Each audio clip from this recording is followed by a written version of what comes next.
Assalamualaikum warahmatullahi wabarakatuh. Salam Om Swastiastu, Namo Buddhaya, salam kebajikan untuk kita semua. Perkenalkan, saya Rahma Amelia, B1A018203, mahasiswa semester 5 Fakultas Hukum Universitas Bengkulu. Pada kesempatan kali ini, Rahma akan menjelaskan mengenai sejarah hukum perdata internasional yang dibagi menjadi 7 perkembangan. Masa yang pertama yaitu adalah masa Kekaisaran Romawi yang dimulai dari abad kedua hingga abad ke-6 Masehi. Pada masa Kekaisaran Romawi, warga Romawi dengan penduduk provinsi dari wilayah kekaisaran, mereka itu tunduk pada hukum masing-masing, di mana apabila ada sengketa di antara mereka ini, mereka melakukan di peradilan khusus atau praetor peregerensi dengan ius civil, yang dimana sekarang menjadi ius genetium, di mana lahirlah cikal bakal hukum perdata internasional dan hukum internasional publik. Pada masa Kekaisaran Romawi ini lahirlah 3 asas hukum perdata internasional. Yang pertama yaitu adalah asas lex reicite, di mana mengatur tentang benda tidak bergerak di tempat benda tersebut berada. Yang kedua adalah asas lex domicili, tentang hak dan kewajiban subjek hukum berdasarkan tempat tinggalnya. Dan yang ketiga adalah asas lex loci contractus, yaitu mengatur tentang perjanjian mengikuti hukum di mana tempat pembuatannya.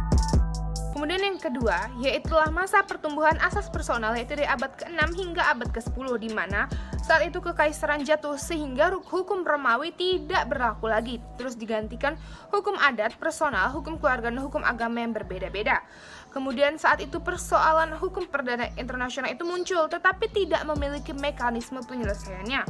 Prinsip hukum perdata internasional tumbuh berdasarkan asas genealogis. Yang pertama ialah asas umum, di mana setiap penyelesaian sengketa hukum yang digunakan adalah hukum dari pihak tergugat.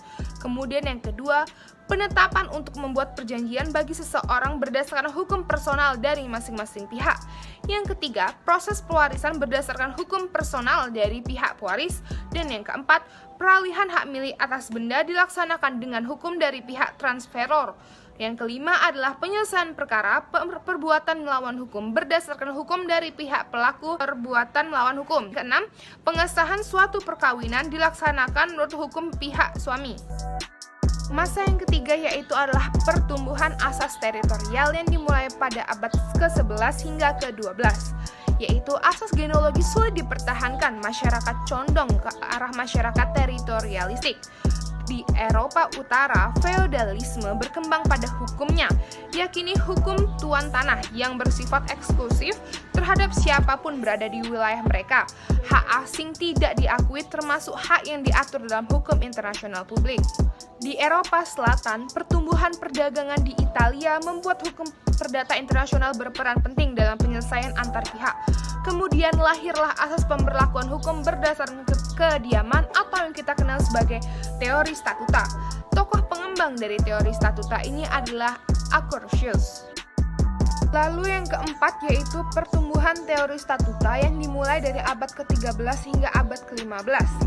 Bartolus de Sassoverato mengkaji lebih lanjut dari teori Accursius dan menjadinya menjadi 3. Yang pertama adalah statuta personalia, di mana objek pengaturannya bersifat pribadi, keluarga, dan ekstrateritorial. Dan yang kedua adalah statuta realia, yaitu pengaturannya benda dan statuta hukum dari benda dan berprinsip teritorial.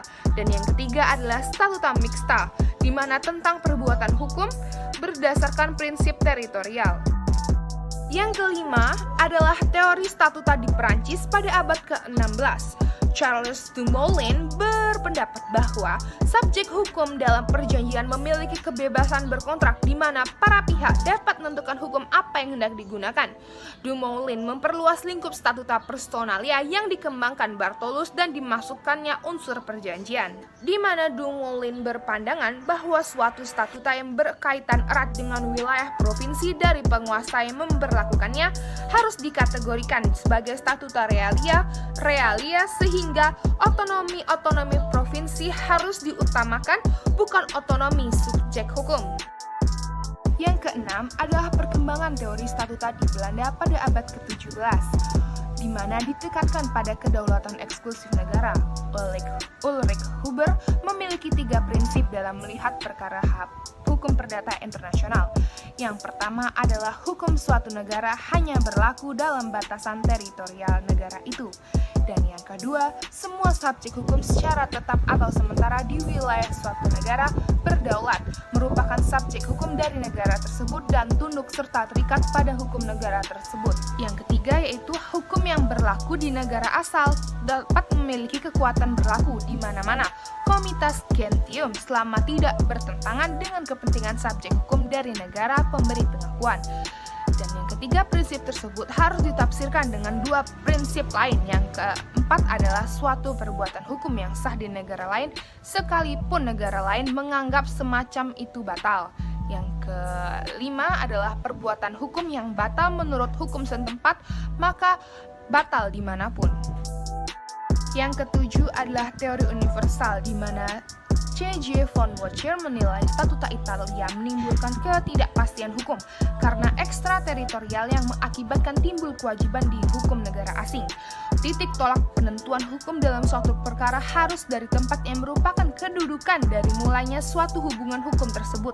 Dengan demikian, lex fori, hukum di mana pengadilan berada yang seharusnya diberlakukan sebagai hukum yang berwenang dalam perkara hukum perdata internasional. Visi von Savigny kemudian mengembangkan gagasan von Wacher dengan mengasumsikan bahwa setiap jenis hubungan hukum dapat ditentukan tempat kedudukan hukumnya dengan melihat pada hakikat hukum tersebut.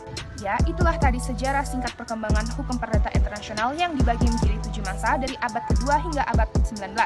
Apabila ada salah kata, Rahma minta maaf, Rahma akhiri, wabillahi taufiq wal hidayah, wassalamualaikum warahmatullahi wabarakatuh. Semoga bermanfaat.